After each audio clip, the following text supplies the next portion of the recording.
Bonjour à tous, c'est une interview complètement délirante dont je vais vous parler aujourd'hui, très importante car elle avoue tout. Nous avons besoin de la guerre contre la Russie pour créer l'armée européenne et l'État européen. C'est dit, c'est clair, c'est net, voilà. Et maintenant, Bruxelles considère que la guerre contre la Russie, dans 3 ou 4 ans maximum, est quasi certaine. Alors, aveu suprême, la partie peut-être la plus importante de son interview, je la cite maintenant. Il faut une guerre pour créer l'État européen. Et c'est dit. Alors, je cite.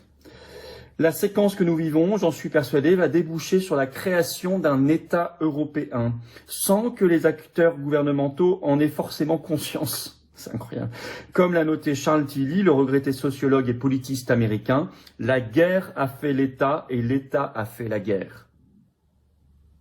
Vous avez entendu cette phrase? C'est court ce que je viens de vous citer. Il a mis un tweet ce 23 octobre également sur son compte X, et voilà, je le cite. La guerre qui aurait dû mobiliser la jeunesse, ce n'est pas celle de Gaza dont les enjeux de sécurité sont nuls pour l'Europe, c'est celle qui ravage l'Ukraine, car elle risque, là il parle de la jeunesse, car elle risque d'être mobilisée sur le front de l'Est d'ici 2030. En effet, la guerre avec la Russie est désormais considérée comme quasi certaine. Vous avez bien entendu cette phrase de journaliste de Libération. La jeunesse risque d'être mobilisée sur le front de l'Est d'ici 2030, donc elle devrait s'y intéresser. En effet, la guerre avec la Russie est désormais considérée comme quasi certaine. Alors, je vais vous dire une chose très très importante, qu'il faut redire matin, midi et soir. Il n'y a pas de menace russe en France. Il n'y a pas de menace russe en France. Il n'y a qu'une menace macroniste et européiste. C'est la même chose. C'est très important de bien le dire et le redire partout. Il faut évidemment, le Frexit, sortir la France de l'Union européenne, détruire cette cochonnerie dangereuse qu'est l'Union européenne et totalitaire. Jamais d'armée européenne, évidemment, une armée française, pas d'industrie de défense européenne, une industrie de défense nationale, française, évidemment pas la dissuasion nucléaire européenne, c'est un autre sujet. Nous gardons notre dissuasion nucléaire nationale, mais pour ça, il faut sortir de l'Union européenne le plus vite possible. Quand je pense à Lola, petite fille de 12 ans torturée à mort par une immigrée algérienne que la France a été incapable d'expulser, je me dis que les vrais criminels sont ceux qui organisent cette immigration massive, a-t-il dit. Alors, mes amis, il y a une petite histoire qui m'a fait rire, alors je vais vous la passer. Allez, c'est BFM TV, mais quand même c'est marrant. Ça me fait rire. Dans le bureau de la première dame, c'est une découverte qui a semé un... Madame Macron, comme beaucoup de Français, va consulter son espace personnel sur le site impôts.gouv.fr. Elle se connecte et elle voit dans la partie en haut à droite qu'il n'y a pas écrit Brigitte Macron, mais qu'il y a marqué Jean-Michel dit Brigitte Macron. Donc là, vous avez, au-delà du haut le cœur, vous êtes... Peu m'importe que cela ne se dise pas, moi je le dis parce que je le pense.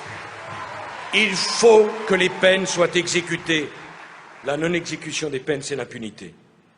Nul ne doit pouvoir être libéré de sa peine avant d'en avoir accompli au moins les 2/3. Il semblerait que beaucoup de monde ait la mémoire bien courte, alors aujourd'hui on va rappeler l'un des plus grands scandales de la Ve République, où quand Nicolas Sarkozy bradait 1/5 de notre or, à un prix historiquement bas, 4,6 milliards d'euros pour la transaction, là où nous pourrions en tirer aujourd'hui 70 milliards. Nous sommes en 2004 et Nicolas Sarkozy est alors ministre de l'économie sous le gouvernement de Raffarin.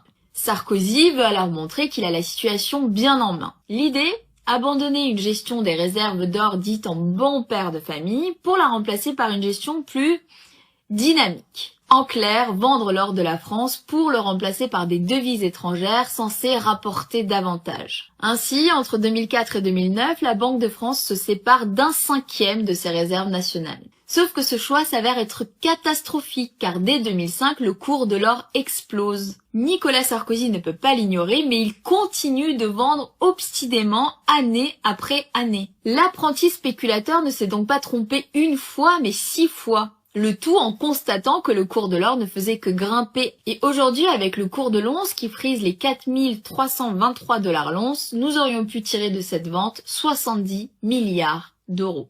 Alors voilà une autre tâche à rajouter au CV déjà bien fourni de Nicolas Sarkozy, bien qu'il soit peu probable qu'il soit poursuivi pour ça, car rappelons-le, il a supprimé le crime de haute trahison. 589 tonnes dont la valeur actuelle sur le marché est de plus de 70 milliards d'euros, 70 milliards dont la France aurait bien besoin aujourd'hui. The future totalitarian regimes, they no longer require electrified wired fences. All they need is a phone and some QR code, a digital ID. And then they can do with you whatever they want. And that is scary.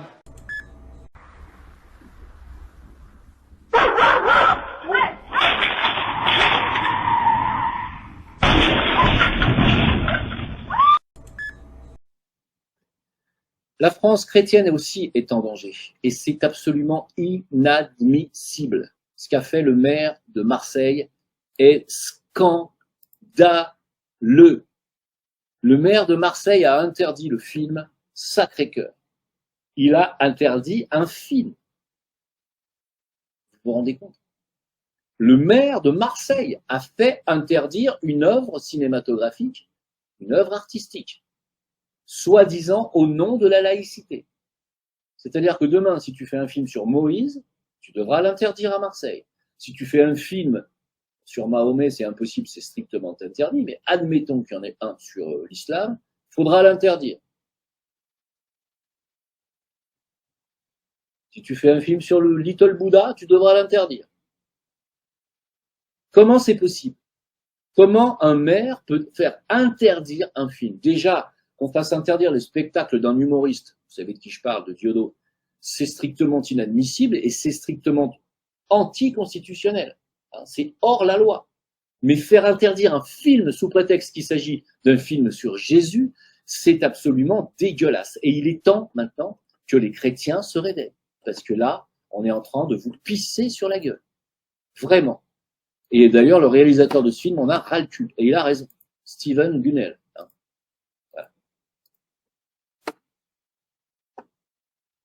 Est-ce que vous comprenez ici que ça a été interdit de diffusion ou pas, chez vous aussi? On vous pose la question. Déjà, pour vous, est-ce que c'est complètement fou ou pas?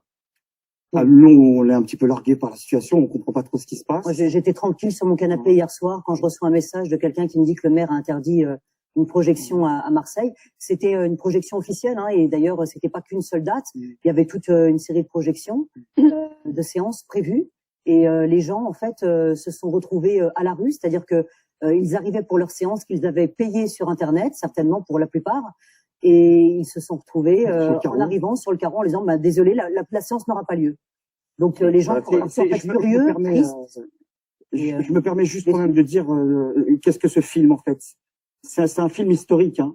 C'est ce qui s'est passé il y a 350 ans à Paray-le-Monial. Bah, Isabelle était là. Et Isabelle...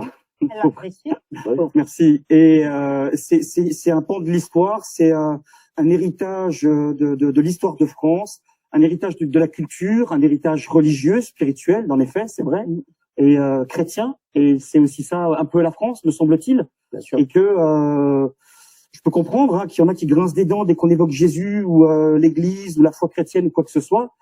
Pardon de le dire en tout amour et en toute simplicité et en toute amitié. Il y a encore des chrétiens en France et il va falloir faire avec les mecs. Et pardon de le dire comme ça, mais à un moment donné, pardon, 38 millions. Voilà. Et donc il va falloir faire avec les mecs. Et je pense qu'ils ont plus envie, comme moi le premier, et de se faire taper sur la gueule, et d'en prendre tout le temps plein la gueule, et de se faire censurer, de se faire boycotter, et de se faire rabrouer, etc. Alors 30 millions de Français chrétiens, j'aimerais bien savoir où vous êtes.